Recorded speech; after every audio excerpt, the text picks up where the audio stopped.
Welcome, everybody. I'll call this meeting to order. This meeting is being live streamed and recorded and will be available on the Township's YouTube page. Notice is hereby given that under the authority of the Municipal Act, in accordance with the Municipal Freedom of Information and Protection of Privacy Act, all information attained is considered part of the public record. Can I have a motion to adopt the agenda as presented, please? Councillor Lalande and Councillor Woodcock, all in favor? It's carried. Thank you. Any declaration of pecuniary interest and the general nature thereof? Councillor Fenwick. I need to declare a conflict of interest, not pecuniary interest per se, but 8.6. Thank you.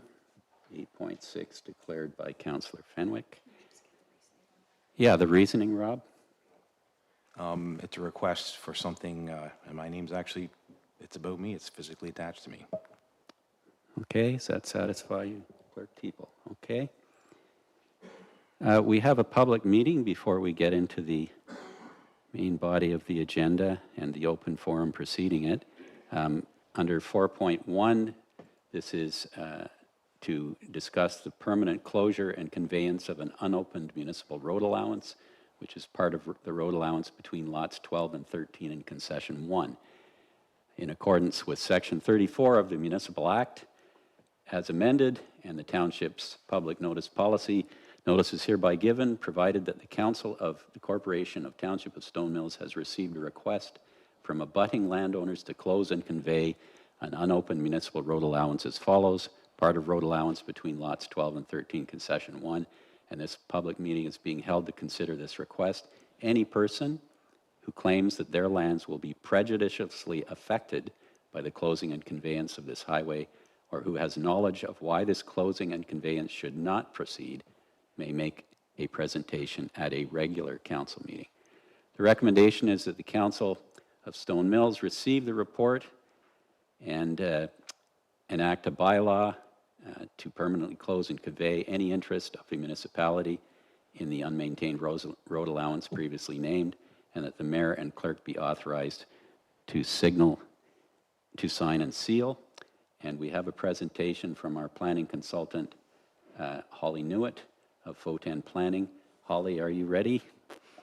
I am. Thanks, Mr. Mayor. The floor is yours.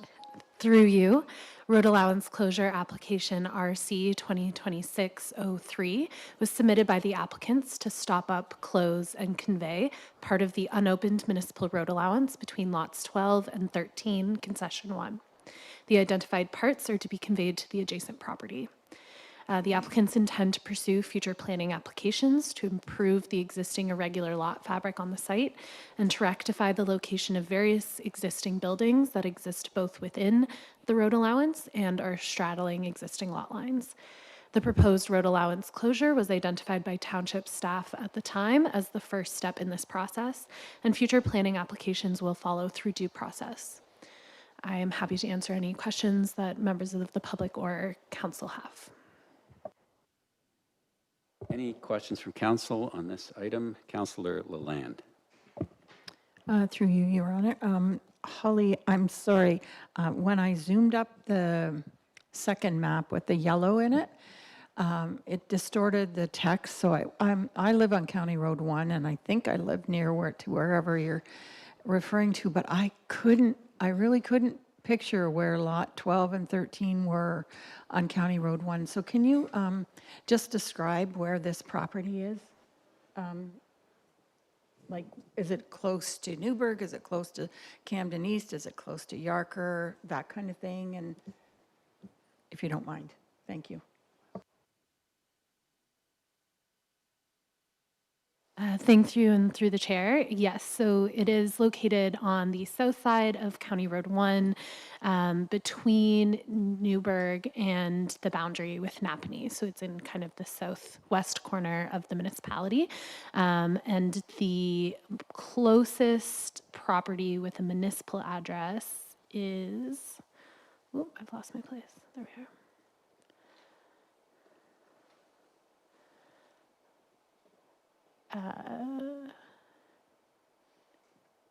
Here we are, 1760 County Road 1.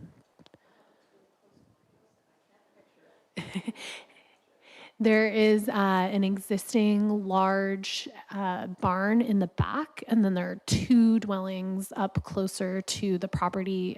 Both are single-story bungalows, kind of 1970s architecture. Those are the defining features of the property, but nothing is proposed to Wenda, change as a result of the road allowance closure.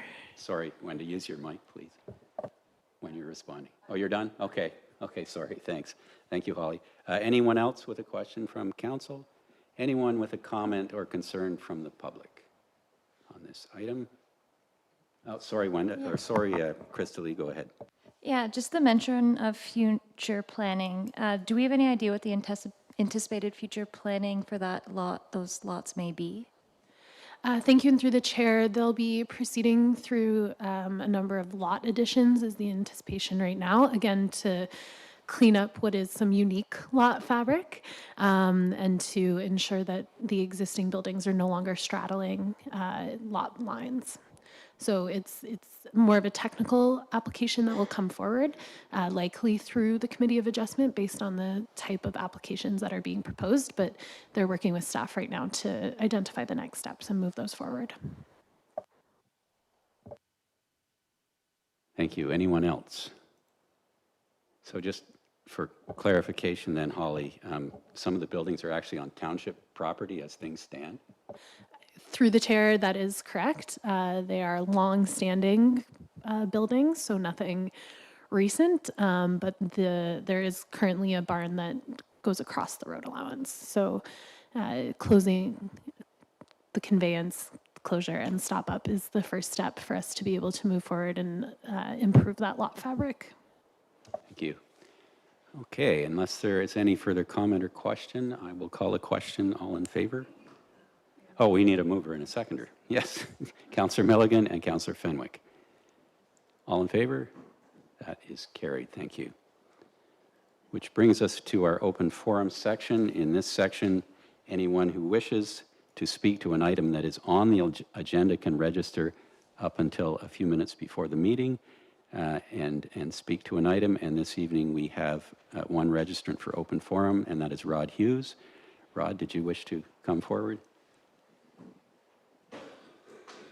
And Rod will be speaking on the Ratty Road closure or repair issue. Rod, if you just press that silver button in the middle there, the mic should turn red and the floor is yours.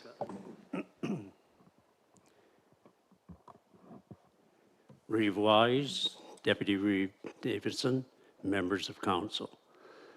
I have a presentation tonight that I'll be presenting in terms of a teacher speaking to young people because young people are our future. They were given the question, does the homework review of information on Mud Creek Crossing provide the basis for an informed decision?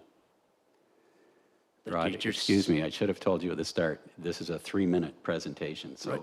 I'm going to give you the high sign, probably around 3 to 3.5 minutes, okay? Okay. Thanks. Teacher, what is the first impression? Well, the need is established with exception of authentication of the promise. The council supported a motion to repair. There are 3 options, but only one is being recommended. And the options are based on assumptions and estimates. They lack relation to cause or need. They lack verifiable facts. That's pretty harsh. What do you mean? The need is for a 1-lane crossing. The costing is for a widened crossing, bigger and longer culverts without documented need. And the repair provides only a patch option, not distinguished from one that hasn't worked in the past. And the cause is not addressed. An obvious option of adding the same size 4th culvert was not suggested. and the closure seems to be quite low. Something seems to be missing. Well, students, the cost of closing a road requires a permit, and there may be costs associated with the ministry's requirements. And the repair of road has an exception in terms of if it's repaired for an emergency, permitting is not Cameron, respected tone and language only. Sorry, sir. But how can we make an informed decision without verifiable facts related to a repair that meets community need? And that is why we support an engineering analysis. Okay, class, any questions? Yes, why would council make a motion to repair when only one option was being recommended? And the teacher says, council members are community leaders and experienced enough to know that sometimes small contributing rural communities need their help. Class dismissed. Thank you very much. Thank you, Rod. Any questions for Rod or any comments from council? May I have a motion to receive Rod's presentation, please? Deputy Mayor Davison and Councillor Fenwick. Any discussion? We will be addressing this in the agenda, as you're aware, Rob. So I included a Rod. written submission to save the talking time. We have it. Thank you very much. All in favor? That's carried. Thanks very much, Rod. We have no presentations, no deputations, which brings us to section 8, items for consideration. And the first item is confidential information sharing agreement, Alto High-Speed Rail Project. The recommendation being that the report, confidential information sharing agreement, Alto High-Speed Rail, be received, and the council provide direction to staff regarding whether to enter into the proposed confidential information sharing agreement with Alto. And CAO White, this is your report. The floor is yours. Thank you, Reeve Wise. This report is brought forth as a result of a meeting that was requested and had with Alto. We received a request late in the prior week requesting a meeting with the mayor and the CAO, and at my suggestion, we added the deputy mayor to that meeting. It was held on Tuesday of last week, where no agenda was provided ahead of time, just a check-in was basically the parameters for the meeting. And at the beginning of the meeting, I was asked whether or not there's anything going to be discussed during the meeting that would be considered confidential or not something that we could share with the rest of council or the public, and the answer was no. That the intent of the meeting was just to follow up to recent announcements that were made in Kingston and some clarifying questions that the mayor or deputy mayor or myself may have. So there was a discussion that was around what has been announced in timelines as far as some alignment information potentially coming at the end of 2026. And then an expectation that early 2027 there will be full alignment information in our area available. And again, this is all very preliminary. There was some discussion about crossings and some of the concerns that we've fielded and have, and that there was a comment about Alto being committed to preserving provincial and major road connections. And then they've also provided a link to their preserving access and movement page on their website that kind of outlines those statements around major roads and emergency response. There was some discussion around the Kingston stop that had been recently announced, which is still unconfirmed. But we did discuss that that announcement served to add ambiguity to the proposed maps, not give us any more direction. So as many know, there's a map that's been released that kind of didn't include Kingston, and now the big question that we had was whether a Kingston stop meant something like Harrowsmith or Kingston proper, because these lines on the map now seem to be less defined than they were prior to that announcement. And then there was some discussion about how how land studies work, and that there's no land studies currently active in our area, that that's happening, as we understand it, closer to the Hawkesbury and Prescott Russell area. To our knowledge, that there's no active studies in this township. And then some discussion about land acquisition, and again, no land has been acquired in our area or in neighboring municipalities. We were told that there has been one property in total purchased, and it sounds like it's closer to the Peterborough, related to the Peterborough stop, or infrastructure related to that area. Some of the concerns that was raised during the meeting was just, again, the 401 and municipal crossings, and especially for emergency services and school buses and whatnot.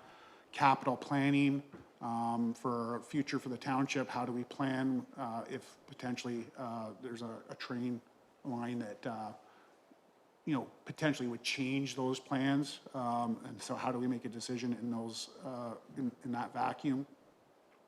Development concerns around people who may want to develop or build, but are kind of holding off because they're not sure if they're going to be affected by this.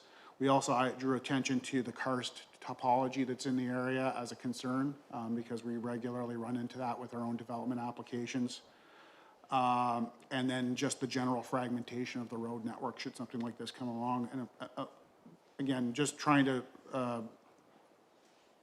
reiterate the feedback that we've heard through council and through staff during that meeting. Finally, at the end of the meeting, there was some discussion about the confidential information sharing agreement, and it was council's stance on this was reiterated, that there is a motion of council in opposition to this project, and that any request for such an agreement would need to come to council, and that I would not be able to do that without council knowing council's stance as stated. And so that's the impetus for this report. I do want to apologize to council only because the meeting happened on Tuesday. There was some confirmation about the items discussed that was happening, and then the intent was to also discuss the meeting at council in an open session. But during that time, members of council weren't necessarily aware that that meeting had happened, and that members of the public were already reaching out to council individually, asking them if the meeting had happened, and that hadn't been communicated at that time. So council was left, and some members of council were left not being able to answer the questions immediately. It was always the intention to share the results of that meeting through an open session at council, and that's why we're here today. I've done my best in the report to present a summary of what's being requested, and tried to provide a little bit of a oppositional kind of risks versus reward, but not necessarily providing a specific recommendation to council at this time, because it's not entirely clear to me the entire extent of the benefits or the risks of not participating in the confidential sharing agreement. I will go so far as to say, though, that during the meeting, I would not characterize any of the conversation as being heavy-handed or threatening that we have to sign this agreement, and that there's a strong arm kind of approach during that meeting. It was very congenial. We were very honest about our opposition, and that honesty was well received as far as I was concerned. But I'd be happy to answer any questions, and I don't know if the mayor or deputy mayor want to add any color to my comments about that meeting. Deputy Mayor Davison, did you wish to add your impressions of that meeting? Oh, I think Jason has summarized it quite accurately. The one part I guess I would say is when we got around to talk about the non-disclosure agreement that they're requesting in September, that we made it very clear to them that they're talking to the wrong council. The council, we're gonna be lame duck, and the council they should be talking to is the new council, and they should be waiting. I didn't get the impression that they wanna wait to talk to the new council, but that's the council that, in my opinion, they should be talking to. Yeah, it was kind of a nothing burger of a meeting in a way. It was just a reiteration of things that council had already heard from the Alto rep at the February meeting, and in sort of a by-the-way manner at the various open houses if anyone attended those. The big item was the request for this non-disclosure agreement, and the reasoning given for it is listed here in the report. And yeah, we were pretty clear that it was extremely unlikely that anyone on council would be in favor of such a thing, given the widespread public opposition to the project itself and the request from the public frequently to let them know what's going on, which is what we're trying to do this evening. So I'll open up to council for discussion, questions, or motions at this point. Councillor Milligan? I have a motion. Do you want to have more discussion first? Or? It's entirely up to you. The motion will stimulate discussion or vice versa, so go ahead, Okay. Sherry. The motion I'm bringing forward tonight is about protecting the interests of our township and ensuring that council remains transparent and accountable to the residents we serve. The first part of the motion is intended to make it clear that township-owned land is not available for this proposed project. Municipal assets belong to our residents, and council has a right and a responsibility to determine how those assets are used. This motion is also about recognizing that council has a responsibility to make decisions openly based on information that can be shared and discussed with the public whenever possible. Entering into an NDA or a confidential information sharing agreement would limit that transparency and place council in a difficult position when residents rightly expect answers. Of course, we should be open to conversations with Alto, but there's a fundamental difference between having a conversation and agreeing to keep information secret from the very people we represent. Our residents have the right to know what is being discussed about their homes, their farms, their roads, their businesses, their properties, and their community. How can we properly represent our residents and advocate for their interests if we are legally restricted from telling them what we know? If Alto has information that it believes is legitimately confidential, there are appropriate legal mechanisms for dealing with that information without requiring the township to enter into a blanket agreement that could restrict our ability to communicate with our residents. Our obligation is not to protect Alto's interests. Our obligation is to protect the interests of Stone Mills residents. For these reasons, I respectfully ask for council support of this motion, and it reads as follows. Whereas the proposed Alto high-speed rail project may have implications for lands, infrastructure, residents, businesses, agriculture, and the environment within the Township of Stone Mills, and whereas the Township of Stone Mills has a responsibility to protect municipal assets and ensure that decisions affecting the municipality are made in an open and transparent manner, and whereas council believes that transparency and public accountability are essential principles in matters of significant public interest, therefore be it resolved that the council of the Township of Stone Mills does not grant permission for Alto, its representatives, consultants, contractors, or agents to access, enter upon, or utilize township-owned lands for the purpose of planning, surveying, testing, investigation, construction, or any other activities related to the proposed Alto project, and hereby refuses such access unless authorized by council or required by law. And further, that the Township of Stone Mills shall not enter into or execute any non-disclosure agreement, confidentiality agreement, or similar arrangement with Alto or its representatives regarding the proposed project, and any future requests of this nature must come to council first. And further, that council directs staff to communicate this resolution to Mark Connery, Prime Minister of Canada, Doug Ford, Premier of Ontario, Shelby Cramp-Nyman, MP for Hastings, LNA, Tyendinaga, Rick Brise, MPP for Hastings, Lennox and Addington, Steve McKinnon, Federal Minister of Transport, members of the Senate Transport Committee, Martin Imblo, President and CEO of Alto, and neighboring municipalities. Thank you, Councillor Milligan.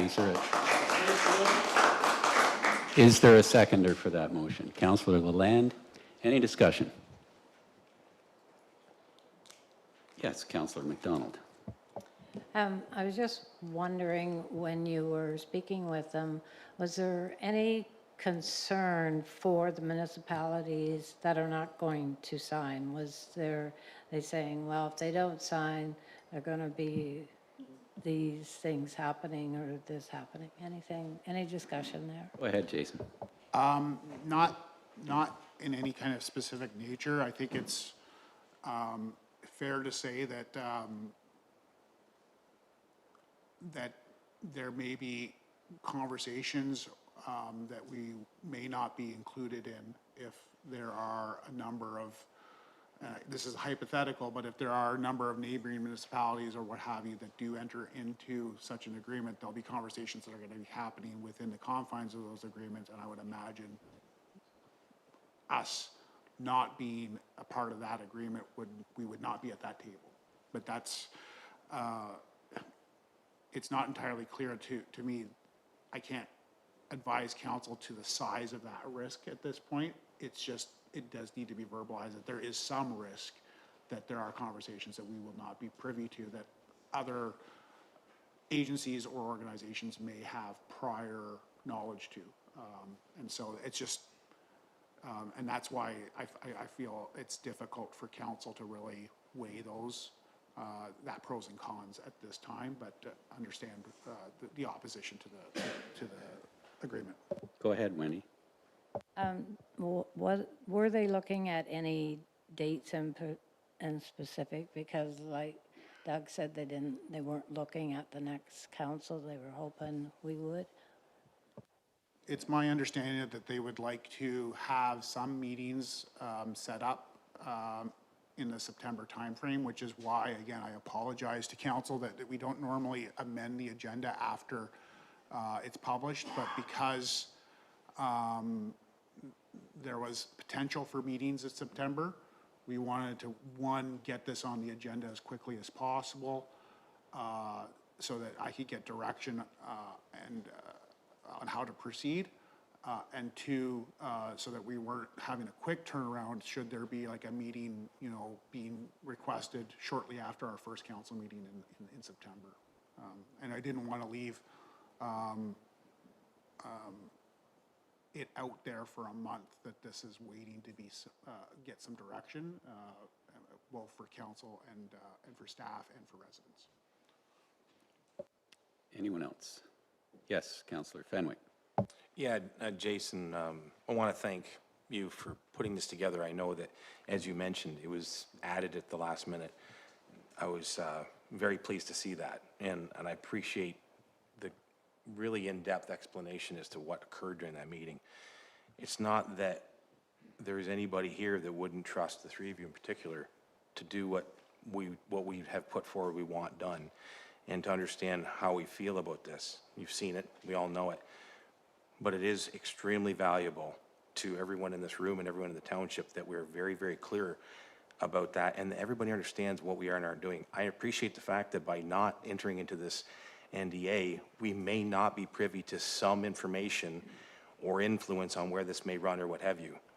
But I think that that's worth the risk, and I'm really glad that you brought this forward, so I really want to thank you for that. Even though, like you say, it was something you had to add it in, it was very important. I think the people in this room can agree with me on that. Thank you, Rob. Anyone else? Yes, Councillor Woodcock. Yeah, I like so much of what people are saying. So there's obviously this tension about we want to know information, but we want to be able to be transparent and communicate. And the motion that we passed specifically asked that we're able to advocate and collaborate with regional partners, with municipal partners, with other stakeholders. And this agreement precludes us from doing that. The 5-year term as well, that goes well beyond even the next term of council. It seems really long, and the way that confidentiality is defined is extremely broad. Like Sherry was saying, there are things that you can understand would have confidentiality when it's like proprietary business information or security specifics. But what this agreement contains is like sweeping confidentiality. that is long-lasting and like well beyond what you might think is necessary. I do wonder if there's a possibility that we would frame like a counter agreement to them, which would be, if we do it, it has to respect our existing resolution, which means we're allowed to communicate with other municipal partners, regional partners, stakeholders, MPPs, MPs, that we're allowed to coordinate across purposes, and really narrowly define the confidential information that is only really, as Sherry was saying, those like legally defined things, not these sweeping, like we're afraid if we have a conversation, are we allowed to like share basic information that should not, we don't believe should be proprietary. This agreement itself also doesn't even define what the purpose is. So the whole confidentiality is extremely broad, and it says for the purpose, but that isn't even clearly defined. So there's like so much information. I'm kind of surprised that they would even propose that we try to entertain this agreement when it's really so broad and so vague in important ways. And part of my thinking, if we were to like counter in a really specific way, it's kind of like saying, okay, you say it's for confidentiality, then play ball and let's see if it's actually for those, or is it about what we've seen with this project is a total lack of transparency. But I'm also in support of the motion. So just. Thank you, Councillor Woodcock. Councillor Lalande. Hi, thanks, Sherry, for the hard work you've put in, and thank you very much, staff, and John and Doug for meeting with them and having such a candid meeting, and allowing it to come back here to council for discussion. That's really, really important, and I appreciate that. I know the word is out there that if you don't sign it, you're going to be left out of the discussion entirely, and I find that extremely hard to believe. For one thing, we have a really vibrant group of volunteers in Save Stone Mills and Alto No and Coalition for Better Rail, and now they're forming an alliance, and the information that they're providing to the public is extremely valuable, and it's well researched, and I really don't feel that we're going to be left out of anything and be unaware of things that are happening. I think they're going to be providing us with a vast bucket of knowledge on this issue. So I'm not concerned about that. My concern is with Alto itself. This is just an example of the manner in which they operate, as Crystal Lee has mentioned. And I know that these confidential information sharing contracts are fairly common in this kind of world, and that this isn't unusual, but it is unusual to us. It's really unusual to us because we were all elected, and this has nothing to do with the election coming up in October.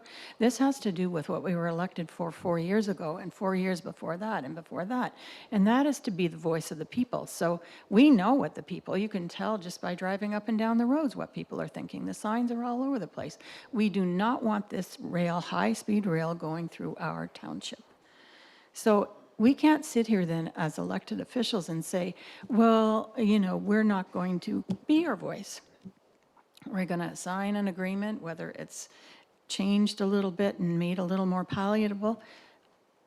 I don't think that's representing the people of this township, because they're making their voice loud and clear, and I fully agree with it.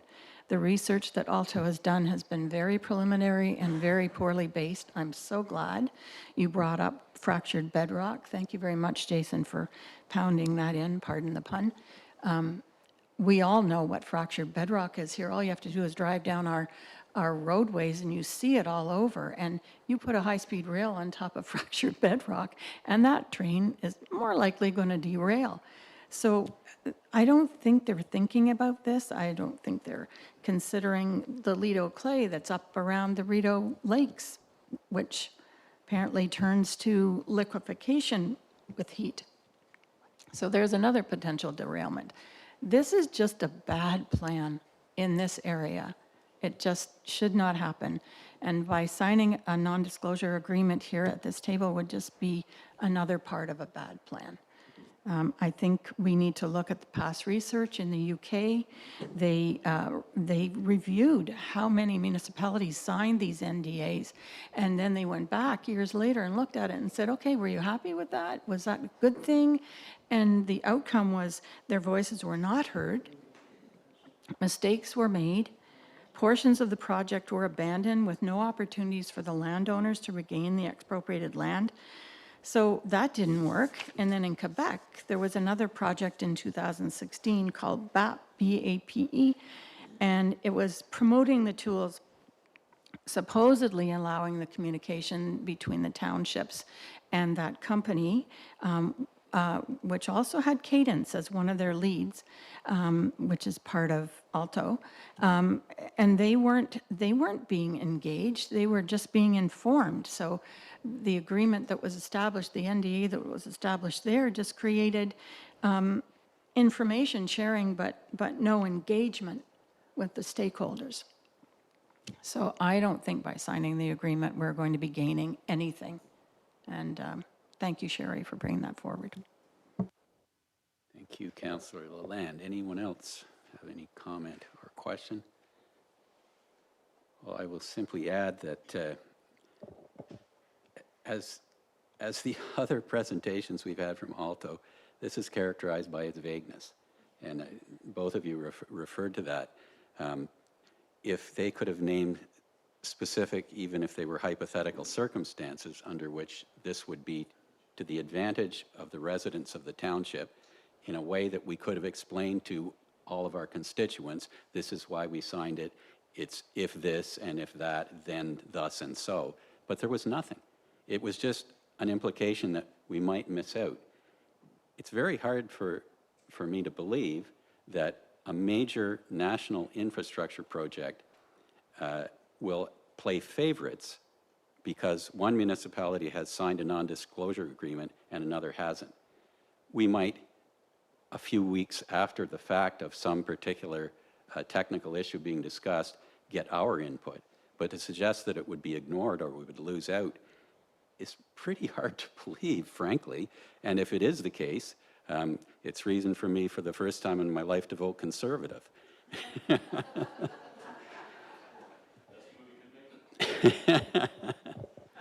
Well, we can debate that another time, Joe.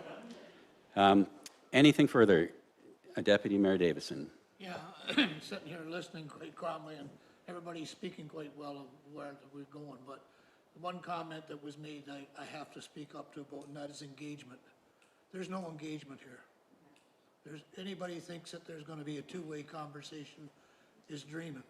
The federal government is going to put a hands-on approach and is going to tell us what they're going to do. And we got no power to overthrow them.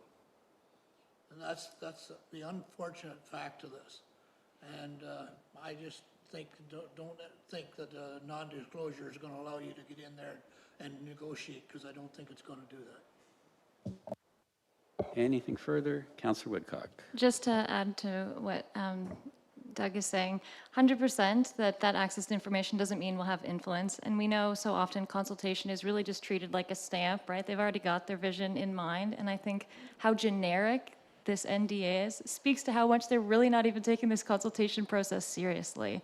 Like, it says nothing specific about our municipality, nothing. It is so broad and sweeping that it doesn't even, it just seems like a formality that where we lose our power to be able to communicate, so. Okay, if there's nothing further, I'll call the question. All in favor? Opposed? That's carried. Thank you.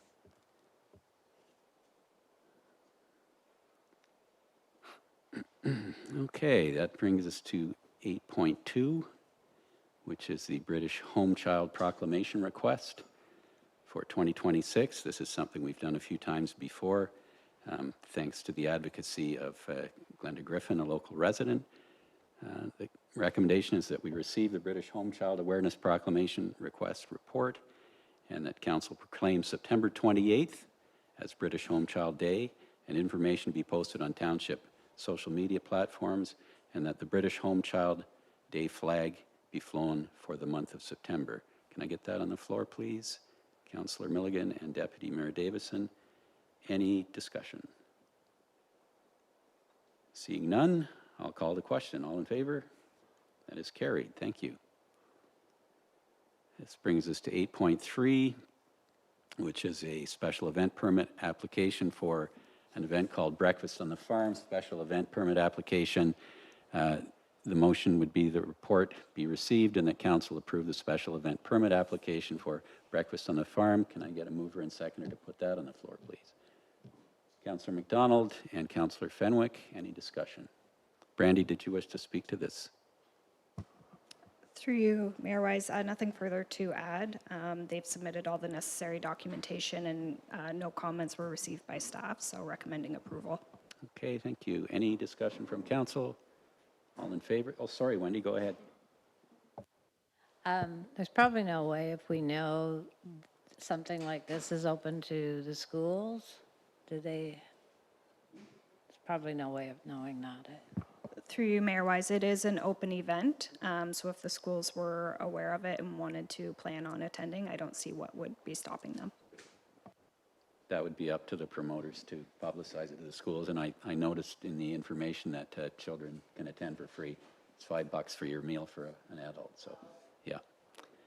Okay, did I call that question? All in favor? That's carried. Thank you. The next one, 8.4, is another special event permit application. This is for the Tamworth Lions Club. And the motion is that the Tamworth Lions Club special event permit application be received, the report be received, and that council approve it, and that council provide direction to staff regarding the request to waive the $500 fee for setting up the stage. So I will wait to get a mover and seconder since there's an either-or decision in there. Brandy, did you wish to speak to this? Thank you, Mayor Wise. Again, this is an annual event held by the Tamworth Lions Club at the arena in Tamworth. So no adverse comments from staff with respect to the application. They've paid their rental fees for the space. We have waived a fee for the setup of table and chairs. However, they are asking for an additional fee to be waived, which is the $500 fee for setting up the stage. And just highlighting that the fee that was waived for setting up tables and chairs and then the fee for setting up the stage, those are new fees incorporated into our fees and charges bylaw, so it is different from what they would have expected last year. So they are asking for a waival of that fee as well, which would come out of the council donation budget line. Brandy, any discussion? We've got $500 to decide on here, folks. What's your wishes? Yes, Councillor Fenwick. Yeah, I think the Lions clubs that we have are crucial to our community efforts. When I see them out there in their yellow vest, yellow and purple doing their thing, I have the utmost respect for them. And I know that in the past, some of these things just simply happened, and we didn't have this type of accountability. I applaud the process we have now. Everything costs $1, and the ratepayers deserve to know where we're putting that dollar at every corner. So this is not something we didn't do in the past. We just didn't have this type of accountability. So again, I applaud the process. I think it's great. I think the Lions clubs deserve our support, and I am 100% in support of this effort. Any further discussion? So do you want to make the motion then, Rob? I would be pleased to make that motion. So you're supporting the waiving of both fees then that might apply. I guess one has already been forgiven, Brandy, is that right? So we're waiving the $500 fee and we're approving the special event permit. And Councillor Milligan, you're seconding that? Any further discussion? All in favor? That is carried. Thank you. Okay, 8.5, Reverend Philip Wilson, Yarka Riverdale Cemetery Board request for funding. Recommendation is that the council receive the request from Reverend Wilson of the Yarka Riverside Cemetery Board for information, and that council, sorry, just lost my place, receive this request and donate whatever amount of money you determine, either $0 or up to, what is he asking for, Brandy? Sorry, 1,000? I believe the cost to repair the headstones was estimated to be $1,000. $1,000, that's so right. It's at council's discretion. Yeah, for damage to headstones and so on. Do I have a mover for this request? Deputy Mayor Davison, is there a seconder? Councillor Lalande, Deputy Mayor Davison, did you wish to speak to the request? Yeah, as we all know, the recent windstorms did a lot of damage to trees and that wrong swath, especially through the eastern side of our township from Centreville on across. And it took down trees in the cemetery, plus knocked over some headstones, and they're big, heavy headstones. It needs specialized equipment to lift them. And they did the best they could. They've cleaned up the trees and that sort of thing, but they just don't have the funds to do their perpetual care funds are keeping the grass maintained and that sort of stuff, but that's as far as it goes. And John, you and I know we had a conversation with where the cemetery stands on that point. So I would like to recommend that we support them. I mean, you can't go for wrong supporting your heritage. Thank you, Doug. Is there a seconder for that request? Councillor Woodcock? Yes, go ahead. Thank you, Mayor Wise. I have Councillor Lalonde seconding, and also I'll need an amount of how much council, $1,000. That was my next question. Thank you. Yes, and sorry, Wenda, I missed your hand there. Any discussion? Yes, go ahead, Wenda. I agree with Councillor Davison, Deputy Mayor Davison. However, I would like to point out that I think this is an extreme circumstance with weather, and certainly we've seen damage like that in situations before where we're being asked for things like that. But I'm not convinced that it should be a given for cemeteries to presume, or not presume, but to come to council asking for repairs. If it's, just repairs that have happened over time and, you're struggling a little bit, there is some planning that goes with cemeteries. I've been involved a little bit through my church, but I think this is different. And I guess I want some awareness of that made in the motion, that this is a different circumstances. This is extreme weather. It's not just wear and tear that happens and they didn't plan for that. It's an extreme situation, and the council is supporting that for that reason. Is that okay? Okay. Brandy, do you want to address that? Can I have some wording that you want? Like a little bit more specific of what you want included in the motion? That's a good question. You always catch me on those. What does the motion say currently? It's just basically to support the request of $1,000. In recognition of the fact that this was an extreme weather situation. And Doug, you're comfortable with that additional language? Okay, so I see you, Rob, just a sec.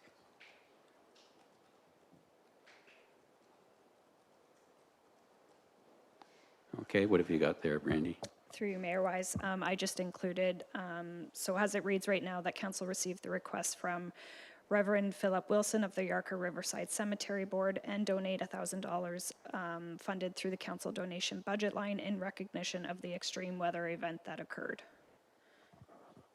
Okay, mover and seconder are comfortable with that. Councillor Fenwick, did you have a comment? I do.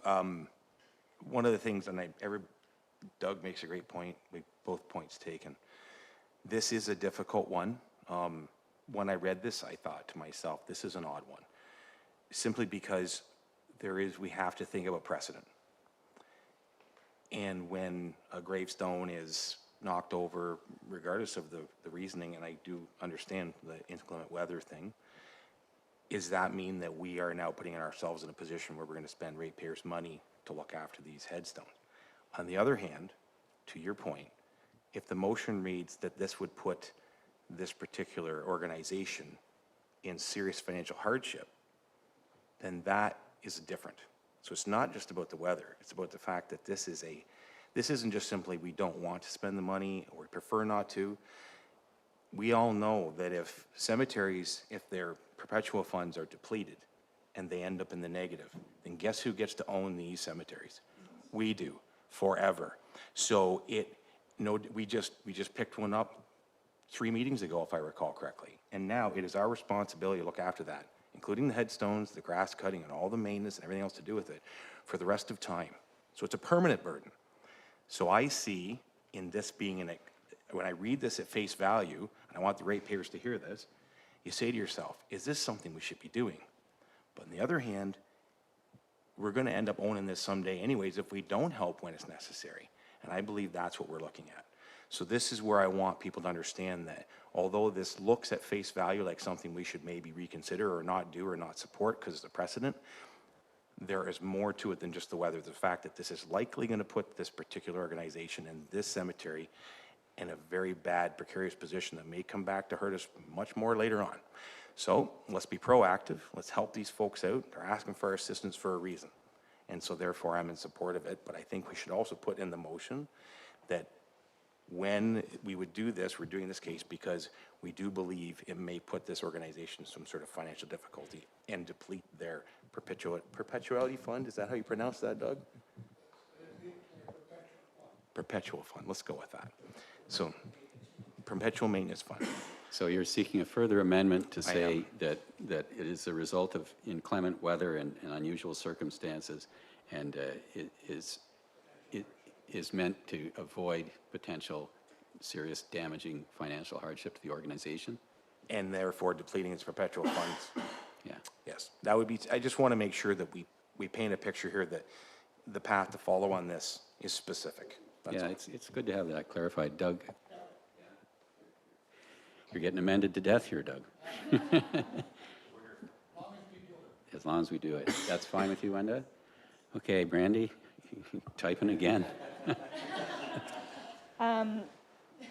Mayor Wise, do you mind just repeating your summary of what Okay, Councillor so what Fenwick- you have already, simply add in some grammatically appropriate way that the other reason for supporting this donation is to avoid possibly, I won't say fatal, damage to the cemetery fund or to the cemetery committee in it, yeah.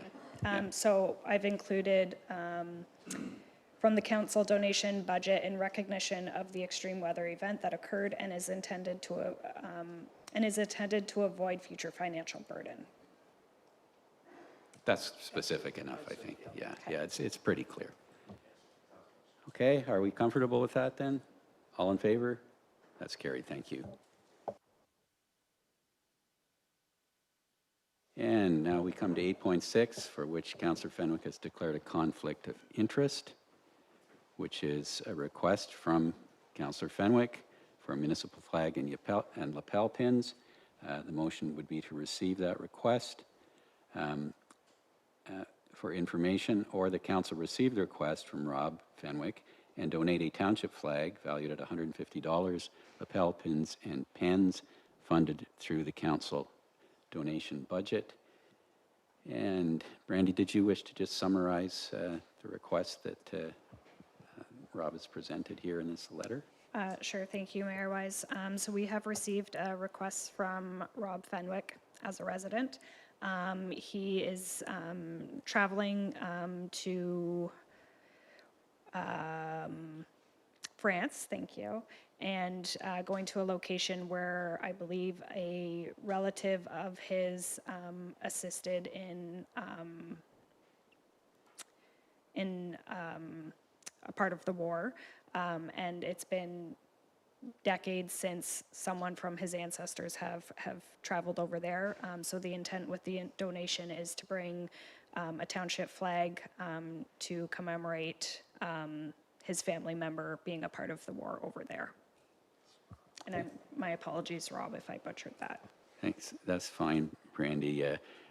If anyone hasn't read this short letter, Rob's cousin Roy Fenwick, DCM of the 21st Battalion, Canadian Battalion, lived in Enterprise and in what was Camden East Township, and he helped liberate the town of Marcel Cave in August of 1918 by storming a German machine gun nest and saving many Canadian lives and allowing the 21st to advance.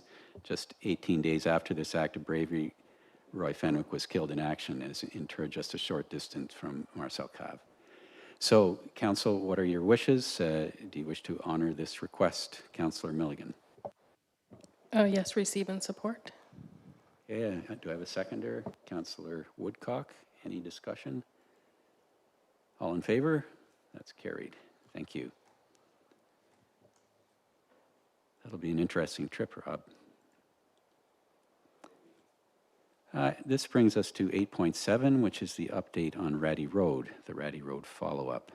The recommendation is that Council receive the report entitled Update Ratty Road Follow-up, dated 10th of August, as clarification to the Update Ratty Road staff report presented at the June 22nd, 2026 Council meeting, and that Council direct staff to retain engineering services to complete the required hydraulic and hydrology assessment at an estimated cost of $20,000 funded through the construction budget, with staff to report back to Council upon receipt of findings prior to any construction commencing, or that Council, having reviewed the updated information provided in this report, provide direction to staff in accordance with the options previously presented at the November 3rd, 2025 Council meeting, and that should Council's direction differ from the Resolution 12-691-2025 and Resolution 695-2025 previously adopted with respect to this matter, that Council waive Section 19.29F of the Procedure Bylaw 2024-1264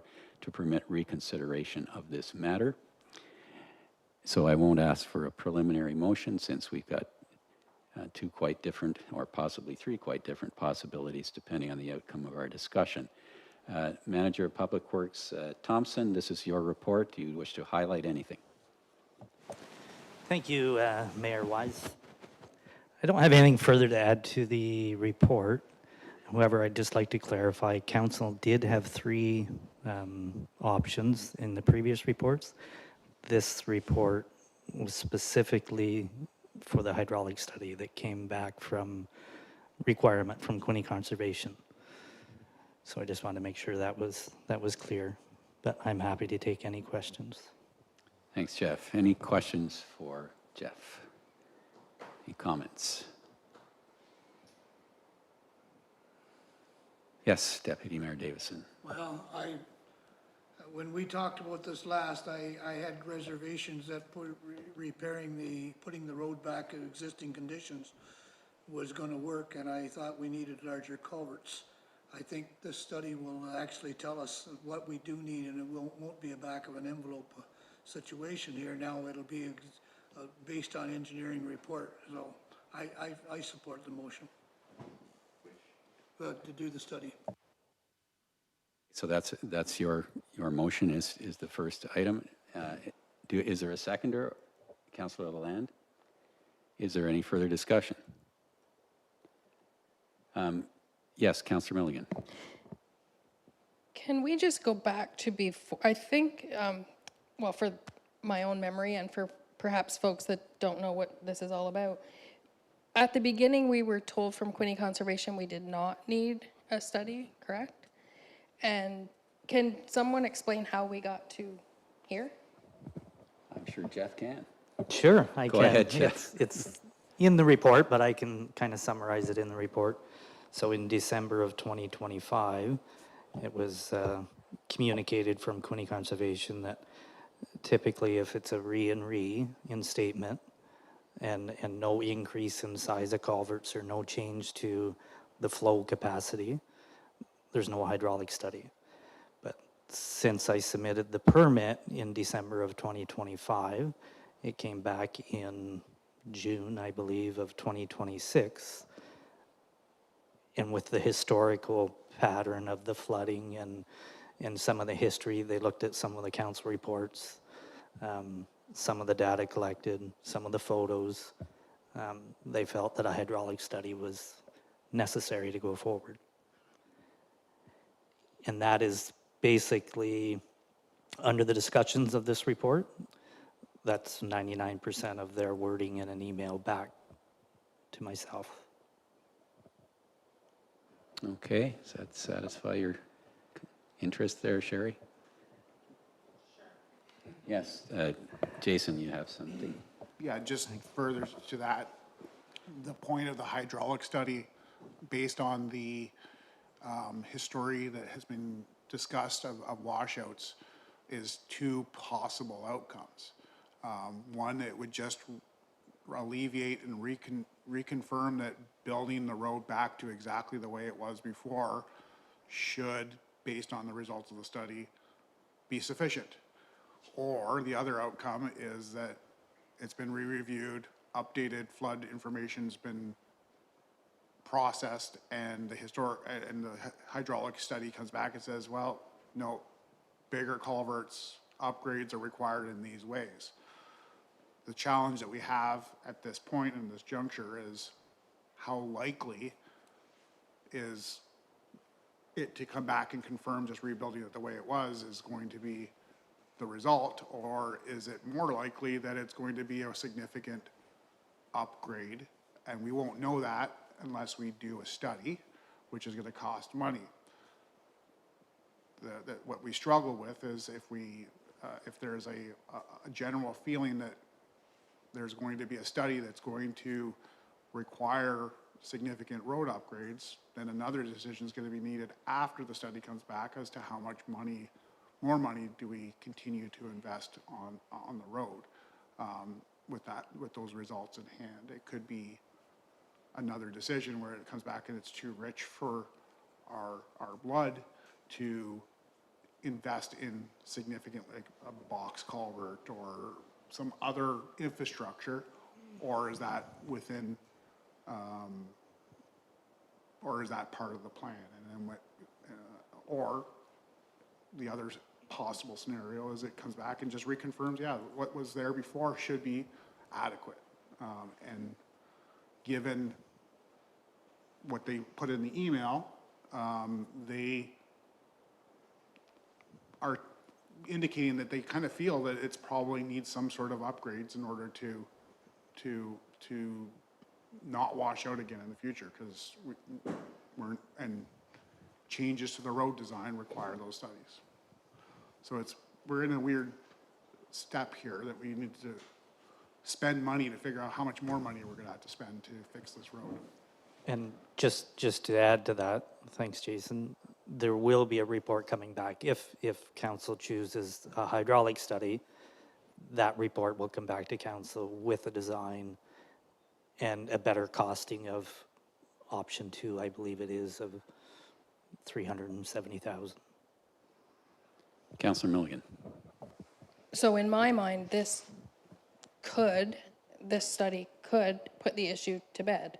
Either we can fix it up at the price we thought just to put it back the way it was, or it's going to cost an exorbitant amount of money that we already said we weren't spending. Correct? Correct, and we've had delegations and reports at this council arguing that their bigger culverts and more flow will prevent this from happening, because there's a history of washouts with the current culvert structure and setup that is there. And that's not including the culverts that were set up specifically for turtle crossing. Those never intended to be part of the flood control or water flow. Those were meant for turtles, and water was going through those at one point. So, yeah, you're essentially paying to find out how much more we're going to pay. Go ahead, Sherry. Just one more thing. So just for the folks who haven't been following along or whatever, we're in a tough spot because we've also heard from folks that don't want us to spend any more on this, don't want to do that. So it's tricky. It's still taxpayer money, and I'm really struggling with this. Yes, Wendy, go ahead.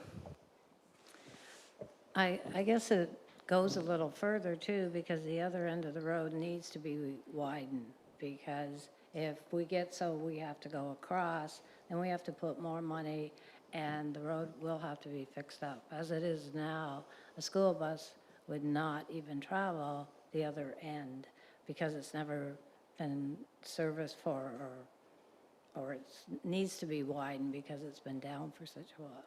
So we're also looking at some more additional costs than just the culverts.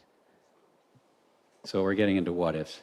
At this point, all those sorts of decisions won't have to be made until we see what this, assuming this motion passes, what this hydrological and hydraulic study determines. And it's at that point that various options need to be discussed, or the feasibility of the whole project needs to be decided. I would ask, I guess, Jeff, assuming the motion passes, how long it would take to get that study done, and would that be a decision that would fall to the next council?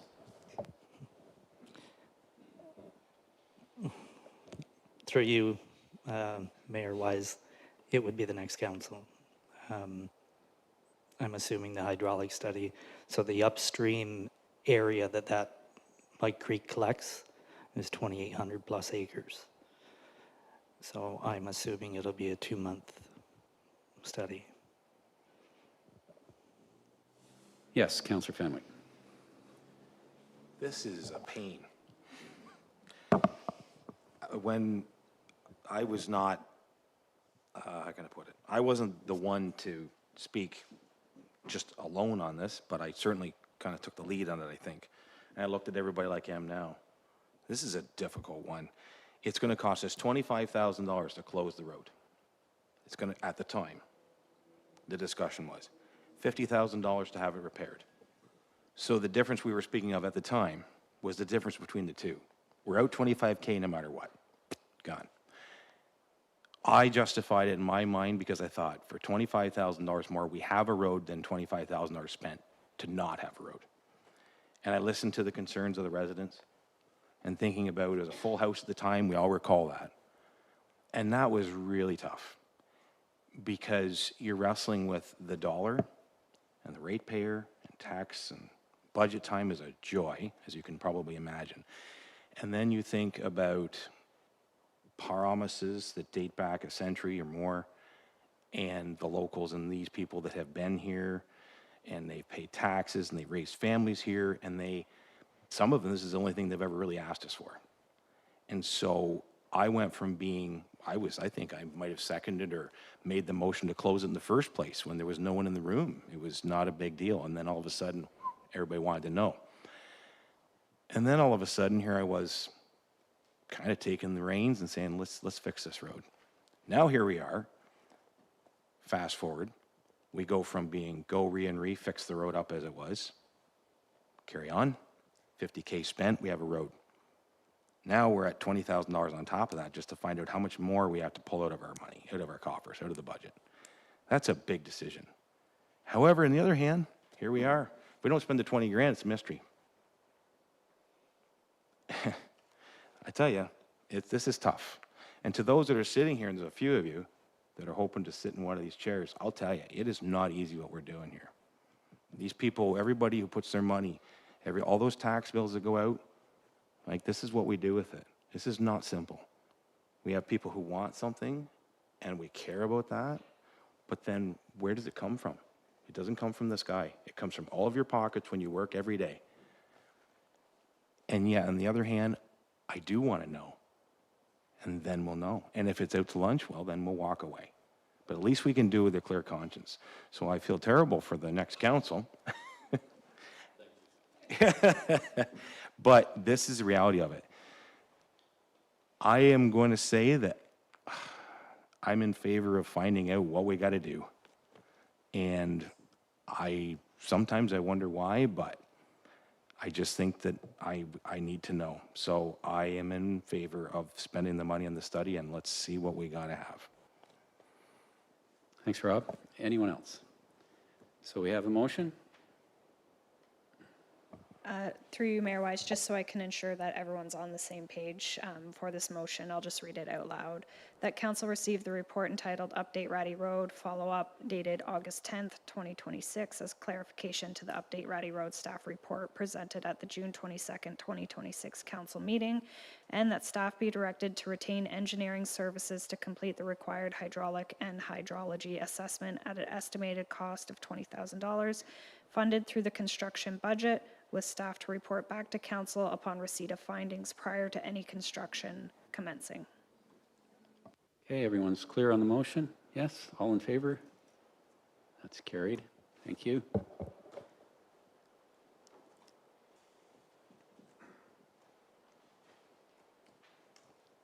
Okay, 8.8 landfill brush drop-off fees. I think this was requested by council that we have a report on this. The recommendation is that council receive this report regarding landfill brush drop-off fees, and that council keep the current structure in place under the fees and tariff bylaw. Can I get that on the floor for discussion, please? Councillor Fenwick, Deputy Mayor Davison, Jeff Thompson, this is your report. Thank you, Mayor Wise. Just one thing to clarify or add as a note. We did run a deficit over the 3-year period, but that council had agreed to free brush drop-off during the season, I think it was this year actually, 2026. So, but I'm happy to take any questions. Yeah, it was a result of a lot of brush coming down in one of the big windstorms, which seem to become more frequent. Discussion, council? Councillor Lalande. Through you, Mayor Wise. I'm wondering, this is going to sound like a silly question, and forgive me for that.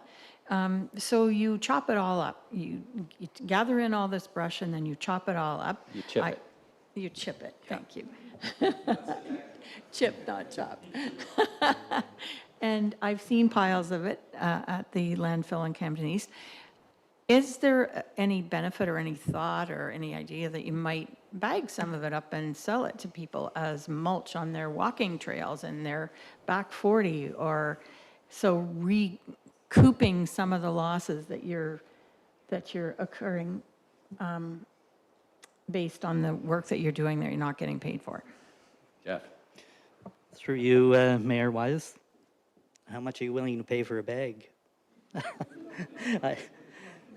By the time you staff time and bagging it, and it's not great. It's shredded in like 6-8 inch shreds, so it's not like the mulch you would buy at a garden center.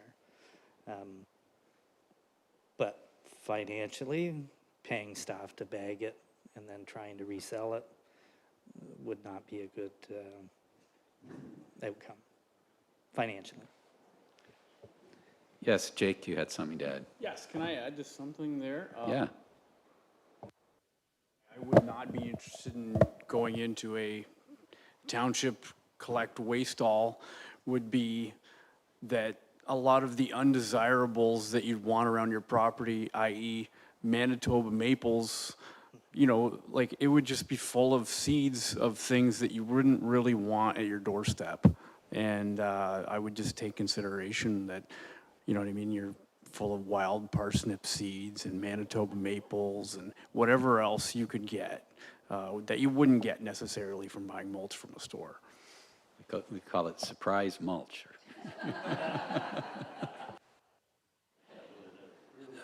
Okay, any further discussion on this one? Yes, Councillor Fenwick. Yeah, for the education of anybody that cares to listen, I kind of spearheaded this. I was just trying to find out. I had a resident approach me and said they found it shocking that they would take leaves to the dump and they weren't even allowed to dump them, and so on and so on. And I thought it would be, it sounded silly to me because I thought, well, isn't this just compostable stuff basically? I mean, it's not like it's toxic or anything.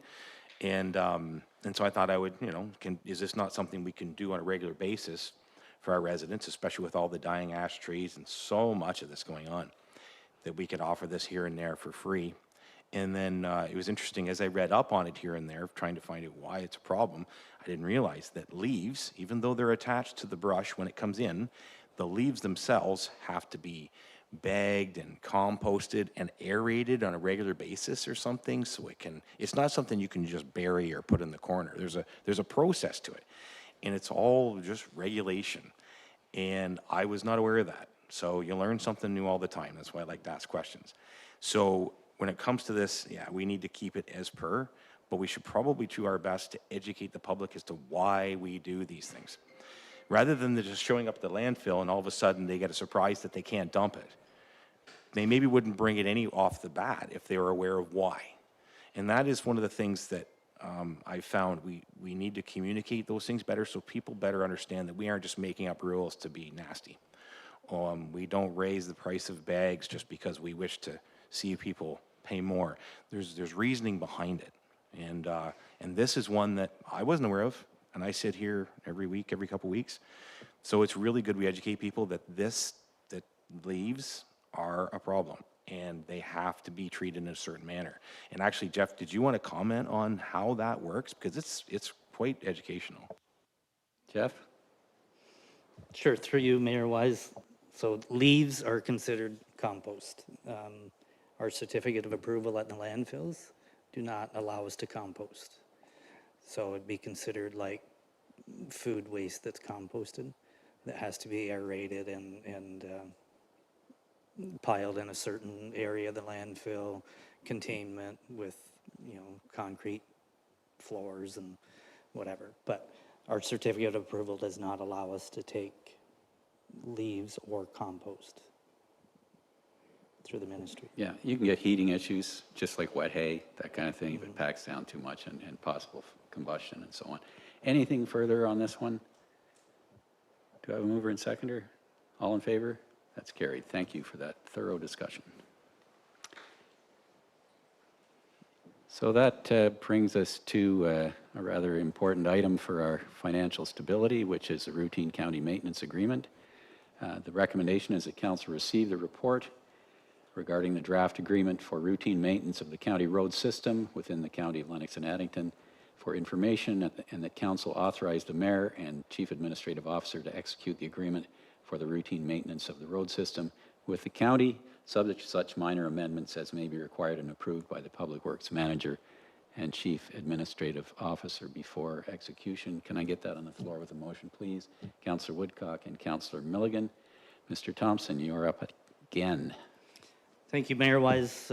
One thing I'd like to highlight is if most council member remembers the 10% over, 10% under. We have taken that out of the agreement now, so we're guaranteed the 80% and 100% over the 80. So there'll be no paybacks from the lower tier or upper tier going forward. That certainly makes it a little less risky. Any discussion? Everyone understands the nature of the agreement then? All in favor? That's carried. Thank you. I would invite anyone in the gallery to read that agreement thoroughly. And I know almost no one will. 8.10 is the Parkland Dedication Bylaw Update. Recommendation is that the bylaw to be numbered, being a bylaw to establish a process for the conveyance of parkland and for evaluating cash in lieu payments, be enacted and passed, and that the mayor and clerk be authorized to sign and seal, and that council hereby gives notice of intent to amend the fees and charges bylaw at the September 14th, 2026 regular council meeting, that staff be directed to communicate this notice to the public as required under the public notice policy, and that the attached draft amending fees and charges bylaw be considered for adoption at that September 14th meeting. Can I get that on the floor, please? Councillor Milligan, Deputy Mayor Davison. Planner Kelly, this is your report. Do you wish to speak to it? So through you, Mr. Mayor, nothing further to add beyond what's in the report, but happy to answer any questions anyone may have. Perhaps you could just clarify the sort of the main reasoning for wanting to update the previous bylaw, Mike? Sure. So through you, Mr. Mayor, so in a review of the previous bylaw, it was kind of recognized that it no longer meets the standards of the Planning Act and the requirements of the Planning Act.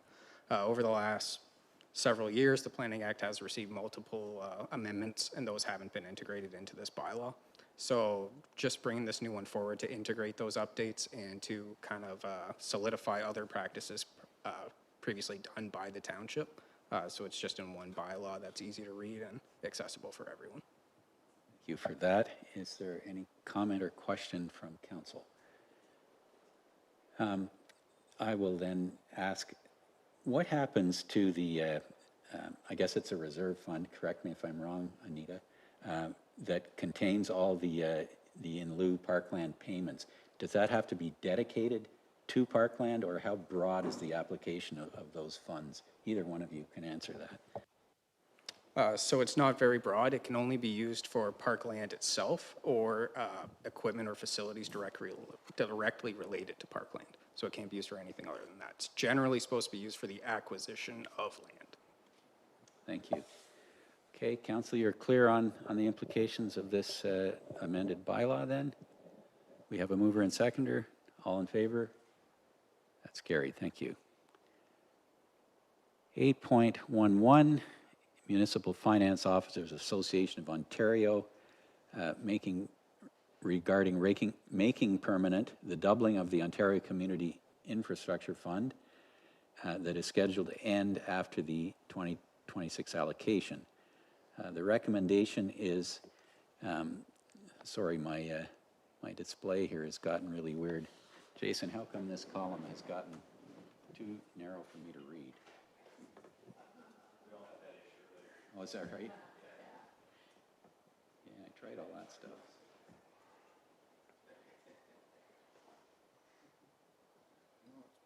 It's okay. I can shift it well enough. All right. I'll just. Yeah, that's okay.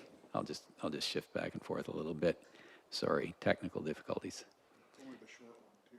Yeah, it's got a tremendous amount to read.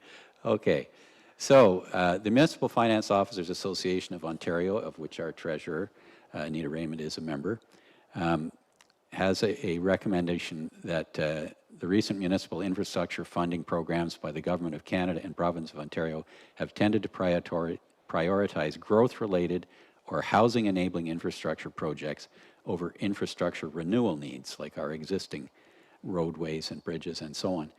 And whereas the Government of Ontario regulated municipal infrastructure asset management through Ontario Regulation 58817, the Asset Management Planning for Municipal Infrastructure under the Infrastructure for Jobs and Prosperity Act from 2015, and whereas the Municipal Asset Management Plans and the Financial Accountability Office of Ontario have identified that municipalities have significant state of good repair backlogs, we sure do, and renewal needs for infrastructure, and whereas the Government of Ontario doubled the Ontario Community Infrastructure Fund from $200 million a year to $400 million a year for the period of 2021 to 2026, but has not publicly committed to maintaining this level of funding beyond this year. And whereas the OCIF has become a vital and indispensable resource for municipalities, assisting them with improving their asset management programs and meeting community-preserving infrastructure renewal needs, and whereas the increased geopolitical uncertainty is threatening the economic prosperity of Canada, Ontario, and every municipality, and whereas municipal infrastructure is a key enabler and preserver of economic prosperity, and whereas the Municipal Finance Officers of Association, the MFOA, has heard from its members and their municipalities concerns regarding the potential erosion of existing municipal infrastructure and thus service levels in light of the ongoing focus on housing enabling infrastructure by grant funding programs. Now, therefore, be it resolved that the Township of Stone Mills supports the MFOA's letter to the Ministry of Infrastructure requesting that the doubling of the Ontario Community Infrastructure Fund be made permanent in advance of the allocations for 2027 calendar year, helping municipalities to continue building housing-enabling infrastructure while preserving the economic value provided by existing infrastructure. If you stayed awake for that, would you like to get that motion on the floor? Councillor Milligan, seconder. Councillor McDonald, thank you. Did you wish to add anything to this, Treasurer Raymond? Through you, Mayor Wise.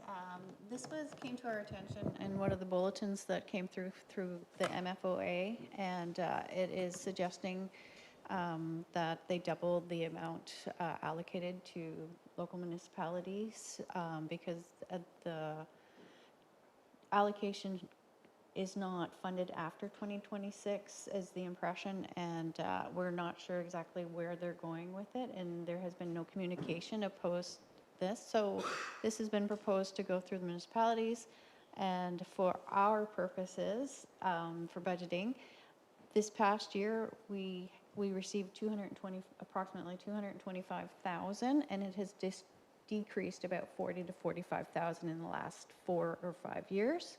So having it double plus the cost of the infrastructure and replacement, as we just heard with Ratty Road, this would help significantly. Thanks, Anita. Do I have a mover and seconder for that? Does anyone wish to speak to the issue at this point? Everyone's in favor of having double our money? Shocker. All in favor? That's carried. Thank you. Which brings us to the end of our items for consideration and to our consent agenda, which is sort of routine matters. But we can pull anything out that we wish to discuss separately before we approve the routine matters. Any items anyone wishes to discuss, I'll just go around the table, starting with Councillor Fenwick. Yeah, I'd like to pull 9.27. 9.27. Councillor Milligan. 9.3 and 9.8. 9.3 and 9.8. Deputy Mayor Davidson. Same ones you already covered there. Councillor McDonald. Nothing. Councillor Woodcock. Councillor Lalande. 9.7. 9.7. And I sent an email to myself of some that I wanted to pull, which was 9.7, so that's covered. 9.14, 15, and 16. And 9.34. So I will just go in. Oh, sorry. You almost. 9.26? Okay, thank you, Wendy. Okay. So we'll just start back with you, Rob. Go ahead. That's 9.27. Oh, interesting. Yeah, in regards to the traffic and speeding funding, the municipality of Wawa, I believe I'm pronouncing that properly, and they're looking for some funding for speeding and traffic control and so on. And I do agree that we need to be putting some heat on this. As we all know, as vehicles become more and more modern, you don't even realize how fast you're going. If you drive anything modern, you realize at 120, it's like, whoa. It's not necessarily people that are even trying to speed. They just sometimes lose their focus. But regardless, we got to do something about it. And you see more and more in Kingston, especially in the urban areas, you'll see more and more speed calming measures popping up all over. And every time I see them, I think, my goodness, that's a great idea and it needs to happen. So I'd like to support this. And I think it's something that's long overdue. So your motion is to receive and support the resolution from the municipality of Wawa on traffic calming and speed control. That is correct. Is there a seconder? Councillor Woodcock, any discussion? Yes, go ahead, Crystal Lee. Yeah, and I just want to point out, I think it was in a previous TAC report, we mentioned, that speeding had decreased 40%, but that was only where traffic calming measures had been implemented. So they're very effective, they're low cost, they can now be driven over by a tractor. You don't want to do what they did in Cherry Valley and put in a road bump that gets taken out by a tractor the next day, but there's so many options now. And I firmly believe, if we're trying to use enforcement, it's incredibly expensive. It doesn't really work. There's a way of redesigning a road that just changes the way it's used. It's safer, it's cheaper. And as someone whose house is very close to the road with small kids, it makes me feel better. Thank you. Anything further? We have a mover and seconder. All in favor? That's carried. Thank you. That brings us to Councillor Milligan. 9.3, Sherry. Yes, 9.3 is the infamous mayor's letter for Alto. And I just wondered if anybody wants to talk about that. And the main thing I wanted to bring forth with that is if we could officially sort of, for the record, make it known that any of our past motions have not endorsed a Kingston stop for Alto. Okay, so your response to this is not to support this letter, but to propose a motion to clarify our position. What would your motion be exactly? Well, the motion would just be to clarify I mean, I don't mind supporting the letter. I don't know Okay. if that, yeah. Okay, so receive support and... Receive support, and just to make note somewhere for the public to know that we have never, in our motions, never have endorsed a Kingston stop. I think that there was a question in the public about that, and if that's what this was doing. So I just want to make that clear. Yeah, it was basically a misunderstanding, I think. Okay, is there a seconder for that motion? Councillor Land? Okay. Any other discussion? Yes, You want me Jason. to speak to it? Or? Yeah, go ahead, yeah. Yeah, so the letter is just, is included on the consent agenda. There's no motion in this letter. It was a letter that was initiated through I believe it was Rita Lakes that started the process in trying to get a unified letter with all the municipalities, kind of showing a united front. In what I would highlight is that the letter definitely starts off and frames the introductory of it in opposition, and that there's a unanimous participation in the opposition to the project. And as I understand it, there was some concern that asking questions about the 401 corridor was portrayed as implicit approval of a 401 corridor in the Kingston stop. I believe at the time it was just an effort to try and extract more information from the process, and also to try and get as much consensus with multiple municipalities and the heads of council that were participating in that conversation to agree to a common letter that could be sent. Again, the feedback that I think we've heard in some forms is that asking the questions about the 401 and the Kingston stop was conveyed to be some sort of endorsement of that as a solution, which the letter very much starts off as it's oppositional to the project in its entirety. Thank you. Anyone else? Yeah, so just to add to that, the only motion this council has passed on the subject was Councillor Milligan's motion. Was it in February, Sherry? It was. The first one was February 9th, and then there was another one I don't even remember when. Subsequently, yeah. And that's the only official position of council. At some point, there was an appeal went out, initiated by Rita Lakes, to form a unified response to the Alto proposal, and made a request of me. It didn't come to council, and because the statement was almost identical to the one that Sherry made, the only difference was Sherry's motion, or council's motion, included a clause that suggested exploring other route options, such as other railway lines. The one from the 12 different municipalities had similar language to explore other routes, such as possibly the 401 corridor, which in my mind took it even further away from us, because it didn't even include the potential of using the Cataraqui Trail, for example.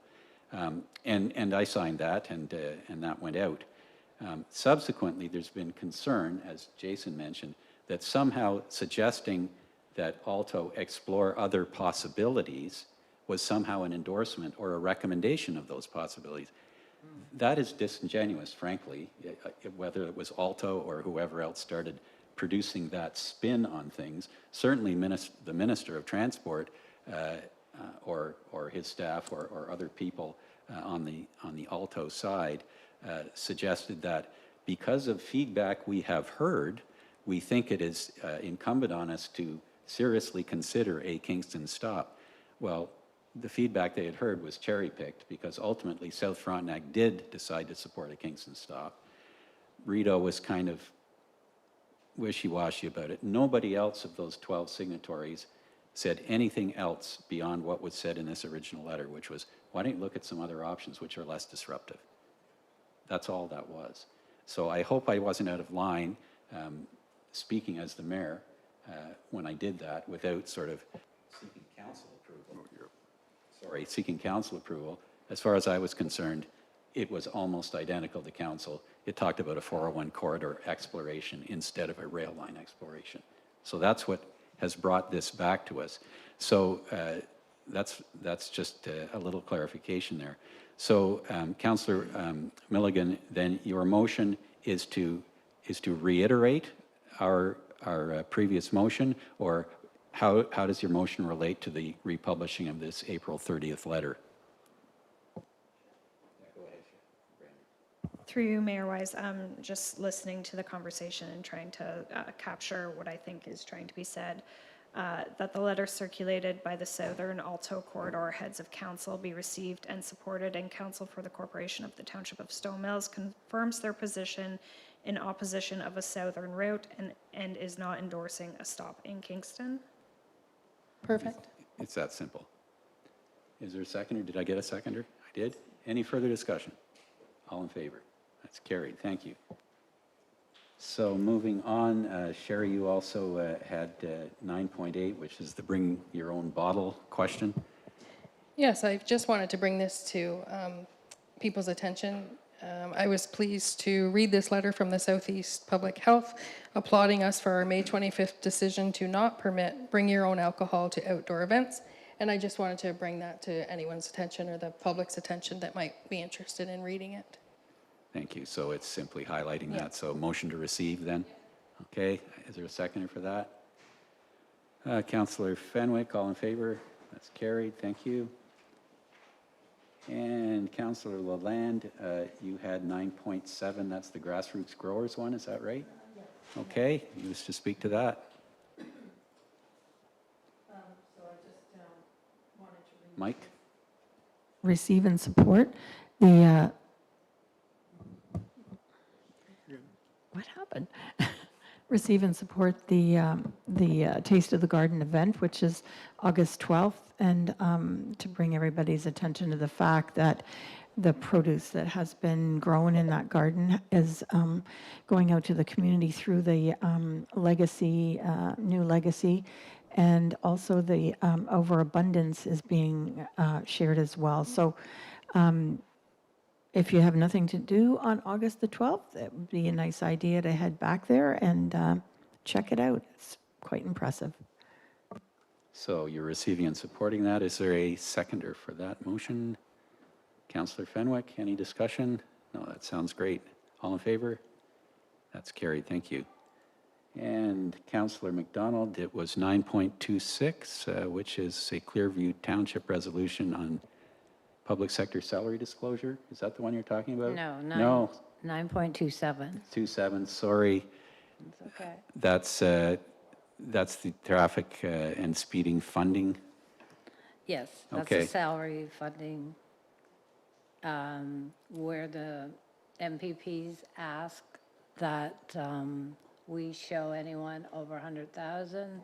Oh, that is, okay, so that Yeah. is the public sector salary disclosure inflation, so that's 9.26. Sorry, Wendy, I goofed that up on you. Go ahead, start again. Okay.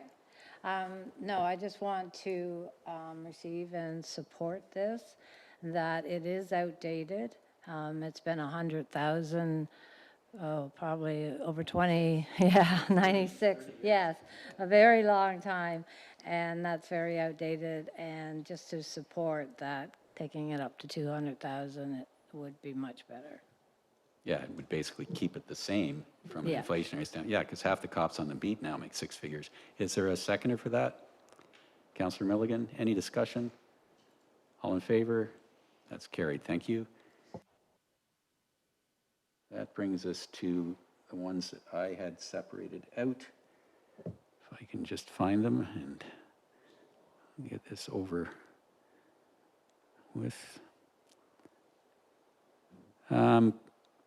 One was I will simply bypass because it was already addressed in the main part of our meeting. It was to support the municipality of South Huron's resolution supporting the permanent doubling of the Ontario Community Infrastructure Fund. So I'll leave that aside. Otherwise, and that was also 15 and 16. And I also have 934 down, which is our own county's resolution letter supporting Finley's Law on emergency room reform. This item does not tell you what Finley's Law was, but it was a sad case of a young fellow, I think he was 16, who died in the emergency room of sepsis because he got no attention for 8 hours. And there is now I guess, a bill before the legislature to, in a nutshell, require that pediatric care for someone in emergency be in 2 hours or less, that the patient be addressed. So I can't think of anything more heartbreaking, and I will ask that someone make a motion to support that, so I don't have to go through the rigmarole of stepping out of the chair. So Councillor Milligan receives and supports, and so does Deputy Mayor Davidson. Any discussion? Yes, Councillor Lalonde. Yeah, we did bring this up a couple of meetings ago at our meeting to support this. So I'm. That may be the meeting I wasn't here for. Oh, maybe. Yeah. But we've 'cause already we did passed all it? on our own. Okay, Yeah, so all we've on done our that own. already. Through you, Mayor Wise, so it was at the last meeting, Councillor Lalonde pulled that item to receive and support, and also directed staff to forward to the county and to the Eastern Wardens Caucus. Staff sent the letter to the county, in which that's why you're seeing it on the agenda. The county is acknowledging receipt of our motion in support of Finley's Law. So it's been Okay. received and supported. Okay, that's great.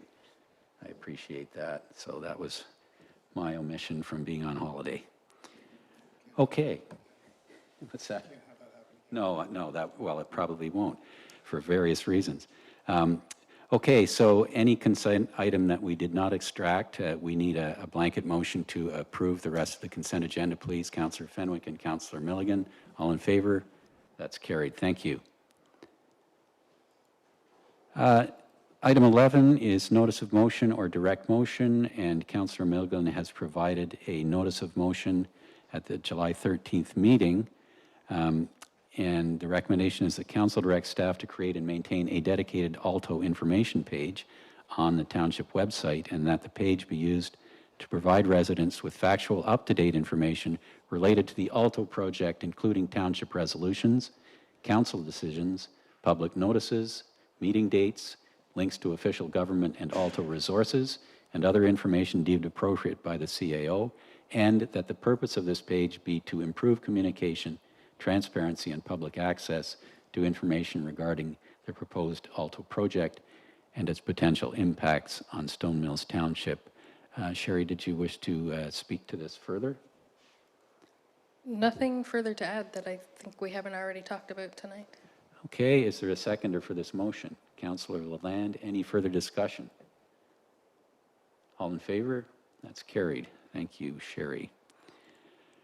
Announcements, upcoming meeting dates. LNA County Council is this week, August 12th at 6:30.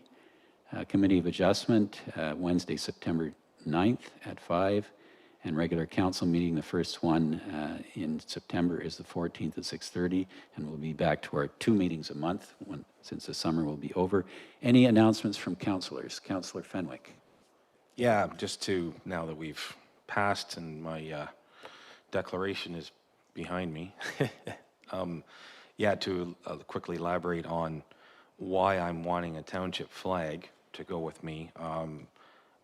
After 43 years of research and unbelievable amount of discovery, I'll be traveling to France to visit the staff, council and mayor of Marcel Cave, which is a small town of 1,500 people in France that was liberated by the 21st Battalion, Canadian Battalion. And after a lot of homework, I found out that my cousin Roy Fenwick, as mentioned, Albert Roy Fenwick, right here in Stone Mills, 3 doors up the road from where I was raised, he and another gentleman by the name of Alfred McPhee, I just found out his name not long ago, stormed a German machine gun, took out all 4 German soldiers, and then used the machine gun to take out 3 other machine guns, total of 12 soldiers. He was awarded the Distinguished Conduct Medal, and 18 days later he was killed in action. So he did not know that he had actually won the second highest honor of the military at the time. This has all happened in the past couple years. I didn't know this stuff. So Shelby Cram-Nyman has given me a Canadian flag and a certificate. Rick Brzee, our MPP, Rick Brzee, has offered me an Ontario flag and a certificate to present, and now I have the Stone Mills Township flag coming straight from all of us to bring to the staff, or the mayor and the mayor and the council of Marcel Cave. They are the ones who remember all of this stuff, and they have named things after folks from the 21st Battalion. They are just, every day, they are thankful for what our folks did. It's going to be an incredible day, absolutely incredible day.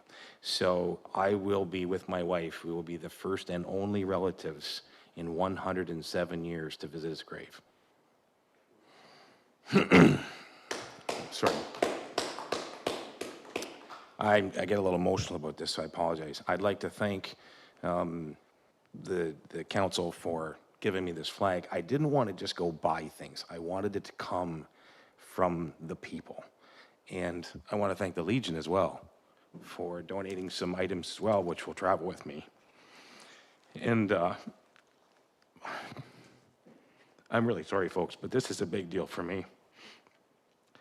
43 years I've wondered who this young man was. And it all started when I saw a star on a memorial at the United Church and Enterprise, and I asked my mother who that was, because his name was the same as mine. And on Friday, I will stand in front of his grave, and he will not be forgotten. And so thank you for being part of it. This is a very big deal for me and my family. And he's not going to be another unknown soldier as long as I'm around to make it happen. And tomorrow in the Week Standard, you can read about it, because they came to see me, and it's a pretty extensive story.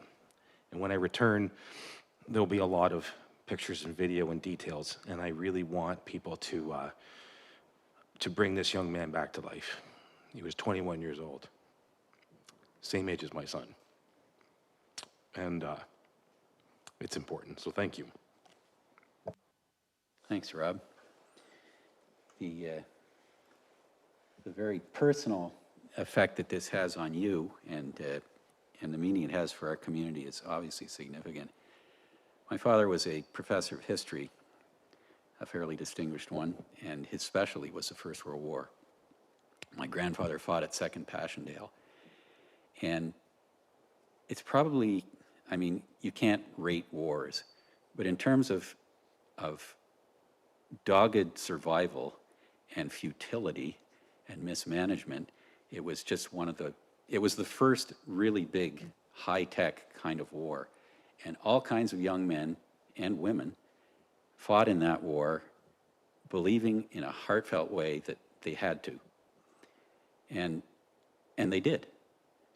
But when you look at the causes and origins of it, it was the most useless war you could imagine. They fought over a bunch of mud for 4 years, getting nowhere.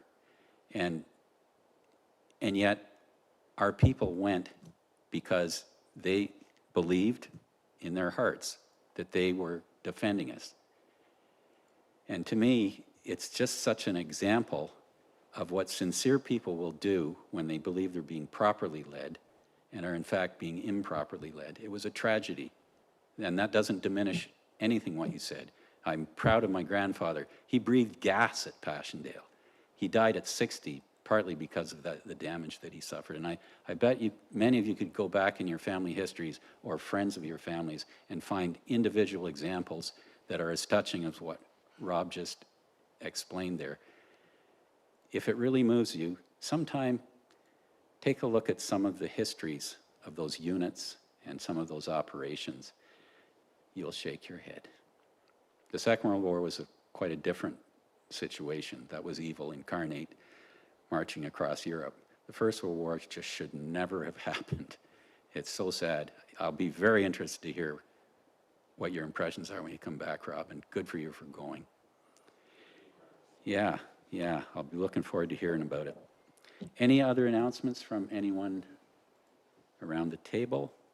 In that case, we have to move into a closed meeting, folks, so you have to go home. The reason for the closed meeting is because it will deal with personal matters about an identifiable individual, including municipal employees, regarding the CAO's performance review, personal matters about an identifiable individual CAO compensation, and personal matters about an identified individual employees regarding appointments to the Joint Compliance Audit Committee. So I need a motion to go into closed session. Councillor Land and Councillor Woodcock, all in favor? And we'll take a 5-minute break because this has been a fairly long open meeting.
Okay, council has come out of closed session, and we're back in our publicly available meeting. And coming out of closed session, we dealt with a number of personal matters, dealt with the CAO's performance review, and dealt with the membership of the, jeepers, my font has gone all tiny here, with the Joint Compliance Audit Committee, and Brandy has a Rise-in report, which she will read from closed session. Thank you, Mayor Wise. So the motion for the rise in the report is that in the continuing interest of transparency and open government, the mayor reports in open session the following outcomes from today's closed meeting. Firstly, that the CAO be directed to bring a report back to council in open session with recommendations on how often the CAO performance review should be conducted, that council discussed the salary grid for the CAO, and that the individuals be appointed to the Joint Compliance Audit Committee, and that a bylaw to appoint them be brought to the September 14th, 2026 regular council meeting. Those being Martin Gravel, Zachary S. Douglas, and Brian Hobbin. I have a motion to that effect, please. Councillor Middleton and Councillor Lalande. Any discussion? All in favor? That is carried. Thank you.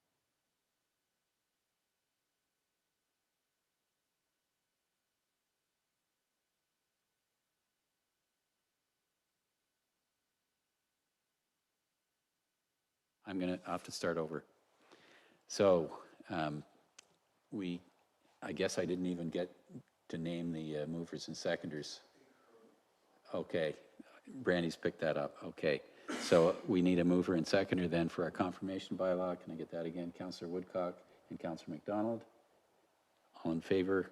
That's carried. And motion to adjourn from Councillor Milligan and Councillor Lalande. All in favor? That's carried.